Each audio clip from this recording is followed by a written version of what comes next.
আমাদের প্রধান উপদেষ্টা অথবা আমাদের প্রধানমন্ত্রী যে পদটা, ওনারা কি চাইলে আইনের বাইরেও কোনো কিছু বলতে পারেন? না পেরে তার দায় যদি আপনি তাদের উপর আবার চাপান, সেটা কি ঠিক হলো ভাই? আর কত মানুষকে হাসাবেন আপনারা, আর কত মানুষকে হতাশ করবেন আপনারা? এখন যেটা করছেন সেটাকে স্বৈরাচারী আচরণ বলে। যে উনি বলেছেন ক্ষমতাচ্যুত আওয়ামী লীগ যতদিন না ক্ষমা চাচ্ছে, যতদিন না তাদের নেতৃত্বকে বিচারের মধ্যে আনা হচ্ছে এবং যতদিন না জবাবদিহির মধ্যে আসছে, ততদিন তাদের কোনো প্রোটেস্ট করতে দেওয়া হবে না।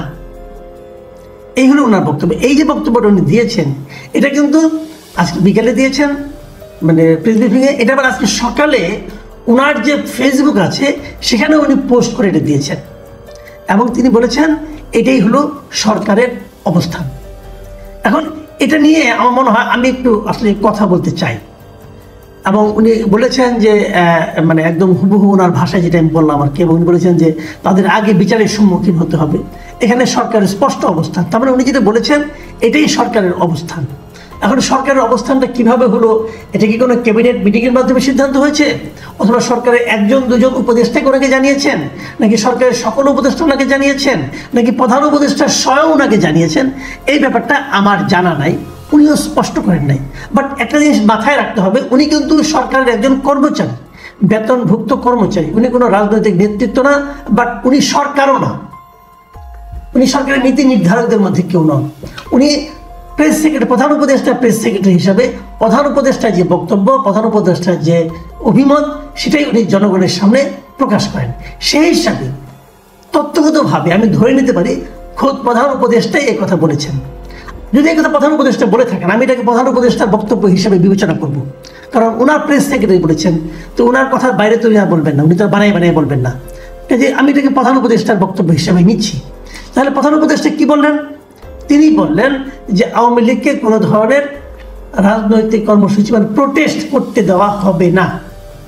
খুব ভালো, এতে আমার কোনো আপত্তি নেই। তার আগে আমার একটা প্রশ্ন, আমাদের প্রধান উপদেষ্টা অথবা আমাদের প্রধানমন্ত্রী যে পদটা, ওনারা কি চাইলে আইনের বাইরেও কোনো কিছু বলতে পারেন? এটা আমার বেসিক পয়েন্ট। আইনে যা নেই সেটাকে ওনারা বলতে পারেন। যদি পারেন তাহলে বা কোনো কথা নেই, কিন্তু আমি যতদূর বুঝি, যতটুকু আইন বুঝি, যতটুকু জানি, যে প্রত্যেকটা লোকই কিন্তু আইনের অধীন। একটা দেশে দুটো আইন হয় না, মানে একটা আইন আমার জন্য প্রযোজ্য, আর একটা আইন প্রধান উপদেষ্টার জন্য প্রযোজ্য, আরও একটা আইন প্রধান উপদেষ্টা প্রেস সেক্রেটারির জন্য প্রযোজ্য, তা হয় না। তাহলে যদি একটা রাজনৈতিক দল থাকে, যদি সেই রাজনৈতিক দলকে নিষিদ্ধ করা না হয়, তাহলে সেই রাজনৈতিক দলকে রাজনৈতিক কর্মসূচি পালনে আপনি বাধা দেবেন কোন আইনে? আমাকে এই জিনিসটা প্লিজ একটু বোঝান। আপনি যদি আওয়ামী লীগকে কোনো কিছু করতে না দেন, একটা হলো অফিসিয়ালি না দেওয়া, আর একটা হলো আনঅফিসিয়ালি না দেওয়া। যেমন বিগত সরকারের আমলে কি হতো? বিগত সরকারের আমলে একেবারে শেষ দিকে এসে জামাতকে নিষিদ্ধ করা হয়েছিল নির্বাহী আদেশে, যা শেষ পর্যন্ত কয়েকদিনের মাথায় যেটা সরকারের পতন ঘটল। তার আগ পর্যন্ত জামাতকে কিন্তু নিষিদ্ধ করা হয়নি, কিন্তু জামাতকে আনঅফিসিয়ালি কোনো ধরনের কর্মকাণ্ড, রাজনৈতিক কর্মকাণ্ড করতে দেওয়া হতো না। এটা সবাই জানতো, সবাই প্রতিবাদ করতো। আমি নিজেও বহুবার প্রতিবাদ করেছি, বহুবার বলেছি আপনারা তো জামাতকে অফিসটা পর্যন্ত খুলতে দেন না। জামাতের 10 জন লোক বসে এক জায়গায় মিটিং করছে, অথবা এক জায়গায় বসে একটা নৈশভোজ করছে, অথবা কিছু খাবার দাবার খাচ্ছে, সেখানে যে পর্যন্ত আপনি অ্যাটাক করছেন তারা নাকি রাষ্ট্রবিরোধী ষড়যন্ত্র করছে। অথবা এমনও বলা হয়েছে, বসাও নাই, আগেই বলা হয়েছে যে রাষ্ট্রবিরোধী ষড়যন্ত্র করার পরিকল্পনা করছে। তাদের পরিকল্পনা আপনি বুঝে ফেলতেন পুলিশ। এগুলো হতো, এগুলো নিয়ে আমরা কথা বলতাম, মানবাধিকার প্রতিষ্ঠানগুলো কথা বলতো, সবাই সারা দুনিয়ার লোক কথা বলতো। এগুলো আওয়ামী লীগের স্বৈরাচারী আচরণ। আপনি একটা যতক্ষণ পর্যন্ত একটা পলিটিক্যাল পার্টি, দেশে বৈধ পলিটিক্যাল পার্টি, যতক্ষণ পর্যন্ত তার কর্মকাণ্ডের উপর কোনো নিষেধাজ্ঞা জারি না করা হয়েছে, ততক্ষণ পর্যন্ত তাদেরকে কোনো কিছু করতে না দেওয়াটা একটা অপরাধ। কিন্তু আওয়ামী লীগ কি বলতো? আওয়ামী লীগ যখন বলতো যে আমরা তো জামাতকে নিষিদ্ধ করি নাই, আমরা তো জামাতের উপর হস্তক্ষেপ করি নাই, অথবা রাস্তায় নামলে তাদেরকে পেটানো হতো, বলতে আমরা তো পেটাই নাই, দেশপ্রেমিক জনগণ তাদেরকে থামিয়ে দিয়েছে, দেশপ্রেমিক জনগণ তাদেরকে প্রতিহত করেছে। এগুলি আওয়ামী লীগ বলতো। সেই বক্তব্যগুলো গ্রহণযোগ্য ছিল না, কেউ গ্রহণ করতো না, কিন্তু তারা বলে একরকম আইনগত দিকটাকে তারা ঠিক রাখার চেষ্টা করত, যে আইনগতভাবে তাকে কিন্তু আপনি আটকাতে পারবেন না। সে বলে ভাই আমরা তো কোনো অর্ডার দেই নাই, আমাদের সরকারের কেউ তো বলে নাই তাদের করতে দেওয়া হবে না, কেউ তো বলে নাই, কিন্তু বাস্তবে করতে দেওয়া হতো না। একই কাজ হতো ছাত্র দলের ক্ষেত্রে, একই কাজ হতো বিএনপির ক্ষেত্রে, সবার ক্ষেত্রেই তারা কাউকে কিছু ওরকম জোরালো কোনো অনুষ্ঠান, জোরালো কোনো মানে আপনার কর্মসূচি পালন করতে দিত না। ঢাকায় মহাসমাবেশ করবে, সেটা নিয়ে নানা নাটক টাটক করে ঠেলে দিয়ে পাঠাইতো গোলাপবাগ মাঠে হতো অন্য কোথাও, কিন্তু বলতো না যে এই সমাবেশ আপনাকে করতে দেওয়া হবে না। সরকারের এই পর্যায়ের লোক তো বলতোই না, নানা অজুহাত দেখাতো, ডিএমপি কাছে যান, ডিএমপি না করতো, অমুক করতো, এগুলি হতো। কিন্তু এখন কি হচ্ছে, ডক্টর ইউনূস নিজেই বলছেন, আমি আবার বলছি শফিকুল আলম কথাকে আমি ডক্টর ইউনূসের কথা বলে বিবেচনা করব, কারণ উনি ডক্টর ইউনূসের প্রেস সচিব, মানে প্রেসের সঙ্গে ডক্টর ইউনূসের বক্তব্যটা উনি কনভে করেন, নিশ্চয়ই উনি বলেছেন এই কথা বলার জন্য। আবার উনি দায়িত্ব নিয়ে বলেছেন এটাই নাকি সরকারের স্ট্যান্ড, তাহলে সরকারের অবস্থা স্পষ্ট।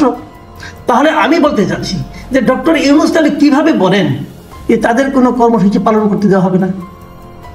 আপনার তো নির্বাহী ক্ষমতা আছে, আপনি নির্বাহী ক্ষমতা প্রয়োগ করে আওয়ামী লীগকে নিষিদ্ধ করে দেন, তারপরে আপনি বলেন যে নিষিদ্ধ রাজনৈতিক দলকে আমরা কোনো কর্মসূচি পালন করতে দেব না। তা করেন না কেন? সেটা করেন না এ কারণে যে আপনি আপনার যারা ইউরোপিয়ান লোকজন আছে, ইউরোপিয়ান যে বন্ধুরা আছে, তাদের কাছে আপনি লজিক দিয়ে বোঝাতে পারবেন না যে একটা পলিটিক্যাল পার্টিকে এই কারণে নিষিদ্ধ করা যায়, পারবেন না, তারা এগুলি করে না। তা আপনি করতে পারছেন না দিক দিয়ে, কিন্তু আবার আপনি আপনার সরকার স্পষ্ট করছে করতে দেওয়া হবে না। আপনি এটা কি করে বললেন? আপনি যদি বলতে পারেন সরকার একটা প্রোক্লামেশন জারি করুক, বলুন যে আওয়ামী লীগের রাজনীতি দেশে নিষিদ্ধ, আপনি বলেন, পারলে পরে ক্ষমতা থাকলে বলেন, না তো কই না, বললে যদি আপনি আলোচনা করবে না। আমার কথা হলো যতক্ষণ পর্যন্ত আপনি আইনটা চেঞ্জ না করবেন ততক্ষণ পর্যন্ত আপনাকে আইন মানতে হবে। যখন আপনি আইন পরিবর্তন করবেন তখন আপনি যা ইচ্ছে থাকবেন, কোনো সমস্যা নাই। যে কথাগুলি বলা হয়েছে ভাবুন, আমি আবার কথাগুলি আরেকবার পড়ি। বাংলাদেশে যতদিন না তারা ক্ষমা চাচ্ছে আমাদের ততদিন করতে হবে। ক্ষমা চালিয়ে দিবেন, কেন দিবেন? আমি তো তাও আপনার পক্ষে না।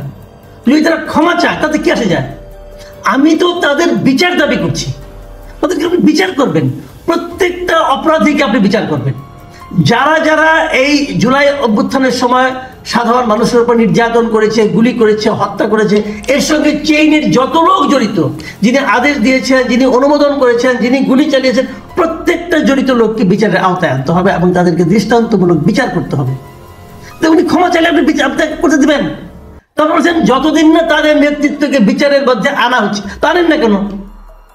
বিচারের মধ্যে আনার দায়িত্ব কার? আপনার সরকারের। আপনার বিচারের মধ্যে আনতে পারছেন না কেন? এবং বিচারের মুখোমুখি করা হচ্ছে, মুখোমুখি করার দায়িত্ব তো আপনার, এটা আপনি করতে পারছেন না কেন? তা আপনার অযোগ্যতা, আপনার ব্যর্থতার জন্য আপনি আরেকজনকে দায়ী করবেন কিভাবে? যতদিন না তাদের জবাবদিহির মধ্যে আসছে, এটা তো আপনার দায়িত্ব, জবাবদিহি আপনি তৈরি করবেন, আপনি ক্ষমতায় আছেন। যে কাজগুলো আপনি করতে পারছেন না তার জন্য আপনি আরেকজনের উপর দায় চাপাবেন কেন? আচ্ছা, এখন আমি শেষ প্রশ্নটা করে ছেড়ে দিই। শেখ হাসিনাকে বিচারের মধ্যে আনতে পারছেন না, আওয়ামী লীগের নেতা মন্ত্রীদেরকে আনতে পারছেন না। আমি যদি আপনাদেরকে প্রশ্ন করি, 8 তারিখে আপনারা ক্ষমতায় আসছেন, 8 তারিখের পর অথবা 8 তারিখের আগে তাদেরকে বিদেশে যেতে দিল কে?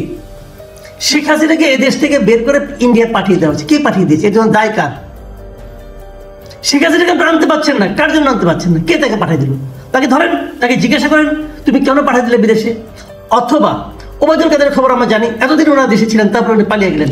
কে, কার জন্য উনি লুকিয়ে থাকতে পারলেন? কার জন্য উনি পালিয়ে যেতে পারলেন? তাকে ধরতে পারছেন? পারেন নাই কেন? এ দায় কার? আবার অনেক নেতাকে আমরা দেখেছি তারা দেশে আটকানো ছিল, তারপর তারা চলে গেল, চলে যেতে পারলো। কেন যেতে পারলো? কার কারণে যেতে পারলো? তাদেরকে ধরেন, তাদেরকে জিজ্ঞাসা করেন এ দায় কার? এ দায়িত্ব আপনাদের। আপনাদেরকে একটা দায়িত্ব দেওয়া হয়েছিল, আপনারা ক্ষমতায় গিয়েছেন। আপনাদের কাছে আমরা কি আশা করেছিলাম যে প্রত্যেকটা অপরাধীরা আপনারা বিচার করবেন। অপরাধী বিচার করতে পারলেন না কেন? অপরাধীকে পালিয়ে যেতে দিলেন কেন? অপরাধীকে ধরে রাখতে পারলেন না কেন? অপরাধীদের বিচারের মুখোমুখি করতে পারলেন না কেন? না পেরে তার দায় যদি আপনি তাদের উপর আবার চাপান, সেটা কি ঠিক হলো ভাই? আর কত মানুষকে হাসাবেন আপনারা, আর কত মানুষকে হতাশ করবেন আপনারা? এখন যেটা করছেন সেটাকে স্বৈরাচারী আচরণ বলে।